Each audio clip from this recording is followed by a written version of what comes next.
तानं लेकरू? एक जण सांगा. ज्यानं 3 उत्तर बरोबर दिली, एक हे प्रश्न जर बरोबर सांगितला, अजून 2 प्रश्न इथे त्यानं दोन्ही बरोबर दिले तर त्याने कीर्तन झाल्यावर चांदीचे नाणे देतो. नाही ना, एवढं सोपं असतं नाही विचारलं असतं. बरं तुम्ही राहू द्या, तुमच्या डोक्याच्या फळ्याला मोठ्या मोठ्या आमच्या सासू सुना नवरा बायको माई लेकर आणि एक तानं लेकरू. तुम्ही थांबा. 4 ताळी वाजा. हे या बाईचा 4. आता तुमच्यासाठी एक ऑफर. एक प्रश्न बरोबर सांगितला की एक अजून, आणि कीर्तन झाल्यावर 101 रुपये बक्षीस. ऑफर फक्त आमच्या बाईलेच फक्त, कारण तिने बरोबर सांगितलं. 66 माणसातले 3 माणसं गेले. किती राहिले? तुम्ही नाही. 63 बरोबर आहे का? चला तुमचं बरोबर आहे असं समजू, कारण यानं मंदात सांगितलं ना. पण त्याचं चुकलं. 66 माणसातले 3 माणसं गेली. किती राहिले?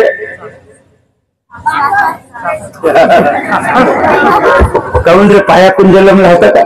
मांगरे तर अभ्यास कर. 66 माणसातले 3 माणसं गेले, 3च राहिले. राहिले का नाही? कसे? 66 माणसं होते, त्यातले 3 माणसं गेले. किती राहिले? 63 नाही, 3च राहिले. 6 माणसं होते पण ते 60 होते. 66 माणसं होते, 6 होते पण ते. चला एक ऑफर त्या आमच्या बाईलेच, ते शिकलेली दिसते, सुशिक्षित. पंतप्रधानाची आई, पंतप्रधानाची आजी, पंतप्रधानाची पत्नी अशी बाई कोणती? जर हे प्रश्न उत्तर दिलं तर कीर्तन झाल्यावर खोटं नाही बोलत, 100ची नोट मी दक्षिणा दिला. बरं हे सर्व बाळा आले ऑफर. शिकलेल्या सुशिक्षित जनरल नॉलेज मध्ये जे नाही काय माणसं आले ऑफर. चला नाही काय सांगू का? मीच सांगू, मीच सांगू. मला माहित नाही.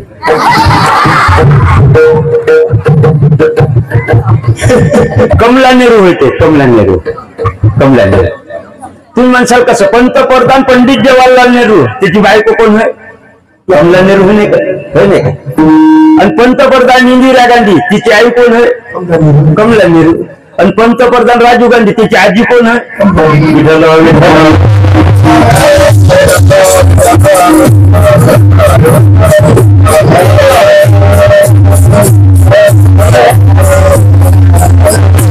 पण एक प्रश्न बरोबर सांगितला. 4च जण होते. माई लेकर, सासूना नवरा बायको, एक तानं लेकरू. बरोबर 4 होते. 4च होते. किती कुटुंब छोटा आहे का नाही? पण सुनबाईले सासूचा कंटाळा आला होता. असं उदाहरण दे, इकडली गोष्ट नाही बरं, कारण मला इथे रातभर राहावं लागते. इथची गोष्ट मी सांगत नाही. सासूले होता दमाची शिकायत, खोकलत जाय, आणि नातू होता लहान. सुनीनं तिच्या नवऱ्याला सांगितलं, का म्हणे आत्याबाई खोकलते म्हणे, आणि बाबू झोपते, तुम्ही दचकते म्हणे, उठते म्हणे, आपल्या बाबूची झोप होत नाही म्हणे, असं करा म्हणे. आत्याबाईले खोली बांधून द्या म्हणे, वावरात झोपली, आणि तिथे रोज डब्बा नेऊन देत जा म्हणे. माणूस कोणाच नाही ऐकत, पण बायकोच कोणाच नाही ऐकत, पण बायकोच मी तुमच्या घरात तुमचं आईचं कोण ऐकत? म्हणजे याईनं डायरेक्ट सांगितलं ना ऐकतो म्हणून. कोणाच नाही ऐकत, बायकोच ऐकल्याशिवाय राहत नाही. सांगत एक झोपडी बांधून द्या म्हणे. आता बैल लेकरू दचकतो म्हणे, रात्री झोपीतून उठतो, खोकलते म्हणे.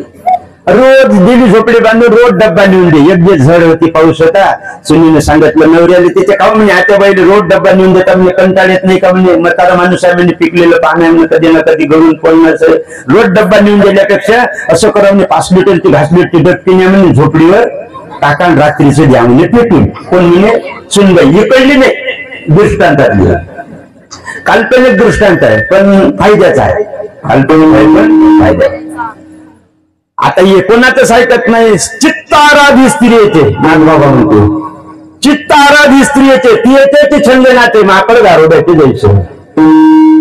स्त्री आसक्त माणूस बायकोनं म्हणलं ते करते, ते रजोगुणी माणूस म्हणते. ते ऐशी रजोगुण्याची स्थिती, गुरु ते बोले झकवी, माय बापू दावीने दाखवी. मायबापाने दरिद्रता दाखवते, गुरुले ठोकवते, पण बायकोला म्हणलं त्या म्हणजे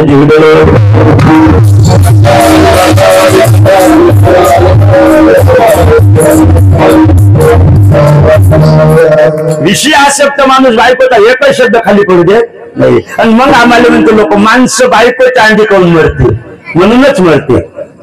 विचारते म्हणजे लोक बाई चांदी माणूस खाऊन मरते. तसा लग्नात 10 वर्षांना नवरदेव मोठाच असते का काहून मोठा असते तर बापाला ध्यान नसते आपलं पोरग लग्न झालं 2-4 भांडणं घरावर आणली की मग बापाला त्याला वाटतं मोठं लग्न झालं. आणि तसं विषय जास्त माणसाजवळ विषय व्यास नाही म्हणून माणूस बाप मरते. विषय बाई कशी दिसून येत नाही. फक्त बाईनं केसं उघडे ठेवू नये डोक्याची. कीर्तनात जमते एरवी नाही ठेवायचे कीर्तन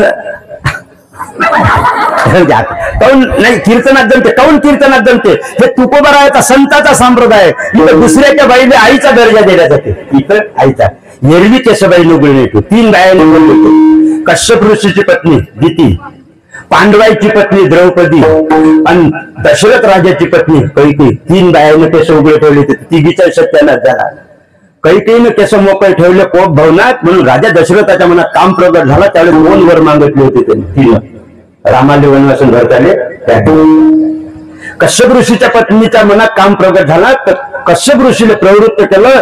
त्यावेळेस स्त्री आणि पुरुष संघ झाला तर नालायक लेकरायला जन्म द्यायचा टाइम पडला. हिरण्याक्ष हिरण्य कश्यप मूर्ख लेकरायला जन्म द्यायचा. कारण टाइम होती गाई याची सौ संध्याकाळची. शंकर पार्वतीची फेरी याची टाइम होती. ते केस झटकले शृंगार केला सौ संध्याकाळची. काम प्रगट होते बाईच्या केसात काम आहे. द्रौपदीनं केस झटकले होते असे आंघोळ केल्यावर. पुढून कर्ण चालला होता. 5 नवरे होते तरी कर्णाले नवरा करायची इच्छा झाली. मी तिथेच होतो. खोटं नाही बोल. पांडुरंगाची शपथ घेऊन सांगतो असं एकानं आलेलं आहे. कर्णाच्या द्रौपदीच्या मनात काम प्रगट झाला होता. काहून तर सदैव देहासहित स्वर्गाने गेली होती. द्रौपदी पडली होती. देवाने विचारलं तर काहून पडली द्रौपदी. पाप तर काहीच नाही केलं. कर्णाले नवरा करायची इच्छा झाली. देव म्हणे अंतरीची घेतो म्हणे. कोणालाच माहित नाही राहत आपण काय केलं तर पण देवाला माहित राहिले शोधात नाही.